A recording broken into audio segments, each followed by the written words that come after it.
ऐसा महसूस हुआ है कि इस सफलता की दौड़ में हम असल में कुछ जरूरी चीज खोते जा रहे हैं?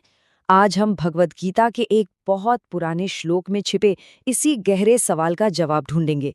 यकीन मानिए, ये आज की जिंदगी के लिए एक बहुत बहुत जरूरी सबक है। चलिए इसे समझते हैं। न कांक्षे विजयम कृष्ण न च राज्यम सुखानी च किम नो राज्येन गोविंद किम भोगै जीवितेन वा।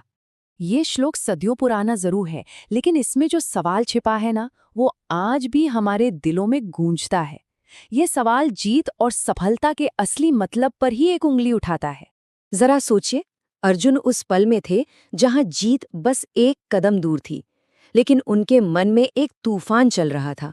वो कृष्ण से कहते हैं, हे गोविंद, अगर अपनों को खोकर ही ये सब मिलना है, तो ऐसे राज्य, ऐसे सुख और ऐसी जिंदगी का क्या मतलब है? ये सिर्फ एक सवाल नहीं था, ये उनके पूरे वजूद का संकट था। और अर्जुन का यही सवाल आज हम सबके लिए और भी ज्यादा मायने रखता है। हम सबने कभी ना कभी ये महसूस किया होगा, है ना, जब सालों की मेहनत के बाद मंजिल तो मिल जाती है, लेकिन अंदर से खुशी की जगह एक खालीपन महसूस होता है।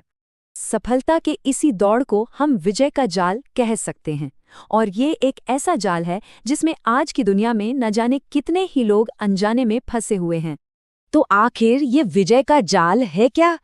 देखिए, ये तब होता है जब हमारा सारा ध्यान मंजिल पर, मतलब रिजल्ट पर लग जाता है। इतना ज्यादा कि रास्ते का, प्रोसेस का मजा ही खो जाता है।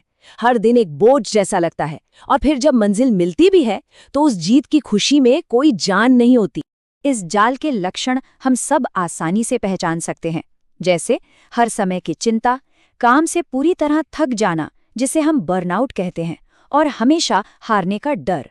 और सबसे बड़ा सवाल जो मन में उठता है, क्या बस इसी एक पल के लिए इतनी मेहनत की? हम ये तक भूल जाते हैं कि हमने ये सफर शुरू ही क्यों किया था। चलिए इस बात को और आसानी से समझने के लिए एक छोटी सी आज के जमाने की कहानी देखते हैं। ये कहानी है प्रिया की। प्रिया एक बहुत होनहार डिजाइनर थी, जिसका बस एक ही सपना था, अपने काम में सबसे ऊपर पहुंचना, नंबर 1 बनना। और इस सपने को सच करने के लिए प्रिया ने अपनी पूरी जिंदगी जैसे दांव पर लगा दी। न दिन देखा, न रात, नींद, सेहत, दोस्त, सब कुछ पीछे छोड़ गया। उसकी दुनिया बस उस एक लक्ष्य के चारों तरफ सिमट कर रह गई थी। और आखिरकार वो दिन आ ही गया। उसे इंडस्ट्री का सबसे बड़ा अवार्ड मिला।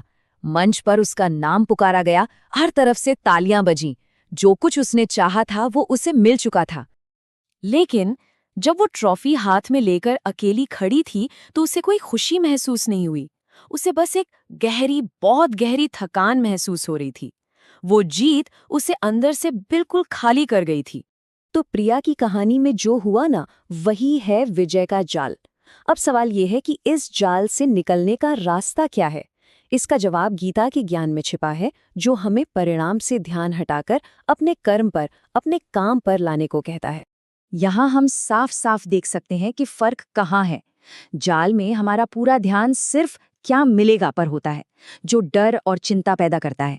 वहीं गीता का मार्ग हमें सिखाता है कि ध्यान जो कर रहे हैं उस पर लगाओ पूरी तरह से।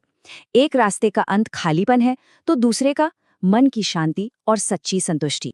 तो हम इस जाल से बच कैसे सकते हैं? इसके 3 बहुत सरल तरीके हैं। पहला, अपना क्यों पहचानिए। ये काम सिर्फ किसी अवार्ड के लिए है या इसके पीछे कोई गहरी वजह है? दूसरा, प्रक्रिया से प्यार करना सीखिए, मतलब काम को बोझ नहीं बल्कि एक आनंद बनाइए। और तीसरा, अपना 100% दीजिए और फिर परिणाम की चिंता ईश्वर पर छोड़ दीजिए। और जब हम इस सोच को अपना लेते हैं ना, तो जिंदगी का बोझ अपने आप हल्का होने लगता है। ये मन की शांति की ओर ले जाने वाला एक सीधा और सरल रास्ता है। क्योंकि सच तो यही है कि हमारे हाथ में सिर्फ एक ही चीज है, हमारा कर्म। वो काम जो हम ठीक इसी पल में कर रहे हैं। हम न तो अतीत को बदल सकते हैं और न ही भविष्य को काबू कर सकते हैं। हमारे पास बस यही एक पल है और यही एक कर्म है। जब ध्यान सिर्फ कर्म पर होता है तो दिमाग से दबाव हट जाता है, रिजल्ट का डर खत्म हो जाता है, मन में एक गजब की शांति आती है और जिंदगी के बड़े बड़े फैसले लेना भी बहुत आसान हो जाता है। तो अंत में याद रखने वाली बात बस इतनी सी है, असली जीत किसी ट्रॉफी या पद को हासिल करने में नहीं है। असली जीत तो इस बात में है कि उस सफर के दौरान एक इंसान के तौर पर हम कितने बेहतर बने, क्योंकि सच्ची जीत बाहर नहीं, हमेशा हमारे भीतर होती है।